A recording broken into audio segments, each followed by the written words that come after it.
کیا آپ صحرائے تھر کے اس خاص لذیذ میٹھے کے بارے میں جانتے ہیں؟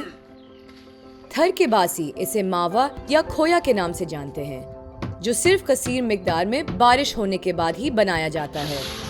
بارشوں کے بعد جہاں یہ صحرا سرسبز گھاس کی چادر اوڑھ لیتا ہے، وہیں ہر طرف ہریالی کے ساتھ جگہ جگہ پانی کے تالاب بھی بن جاتے ہیں۔ یہ موسم صحرائے تھر کی عوام کے لیے کافی مواقع لاتا ہے، جس میں ایک جانب تو لوگ کھیتوں میں مختلف اقسام کی سبزیاں، پھل اور اناج اگاتے ہیں، تو دوسری جانب مقامی مال مویشی بھی واپس لوٹاتے ہیں، جو کہ قحط سالی کے دوران بیراجی علاقوں کی طرف بھیج دیا جاتا ہے۔ واضح رہے کہ صحرائے تھر کے مقامی مویشیوں کی تعداد 70 لاکھ سے زائد ہے۔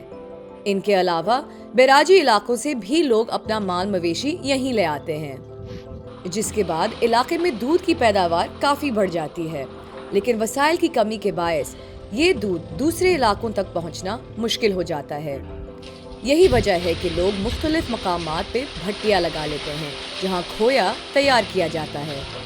میرا نام محمد موسیٰ ہے۔ ہمارے بھٹی تو تقریباً 20 سال سے چل رہی ہے۔ ابھی یہ مال مویشی برسات میں ادھر آیا ہے تو بہت ہے۔ ابھی دودھ جو ہے ہمارے پاس 100 من سے زیادہ ہے۔ ابھی دودھ بڑھے گا، تقریباً 80 من دودھ بیچتے ہیں ہم، باقی 40 من کا ماوا بناتے ہیں جو کراچی بیچتے ہیں ڈی مارکیٹ سے۔ محمد موسیٰ کا کہنا ہے کہ وہ مختلف دیہات میں جا کر لوگوں سے 70 روپے فی کلو کے حساب سے دودھ اٹھاتے ہیں اور کھویا تیار کرتے ہیں۔ واضح رہے کہ 1 من دودھ کو 1 گھنٹہ ابالنے کے بعد 8 کلو کھویا تیار کیا جاتا ہے۔ اس وقت مختلف جگہوں پر ان کی 5 بھٹیاں کام کر رہی ہیں، جہاں سے روزانہ 70 سے 75 من کھویا تیار کر کے کراچی بھیجا جاتا ہے۔ انہیں 1 کلو خالص کھویا کے عوض 420 روپے ملتے ہیں۔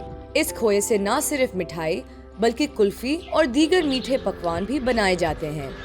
تو اگلی بار جب آپ کا صحرائے تھر جانا ہو تو بارشوں کے بعد ابھرنے والی دلکش اور حسین مناظر دیکھنے کے ساتھ ساتھ اس لذیذ ڈش کا ذائقہ لینا نہیں بھولیے گا۔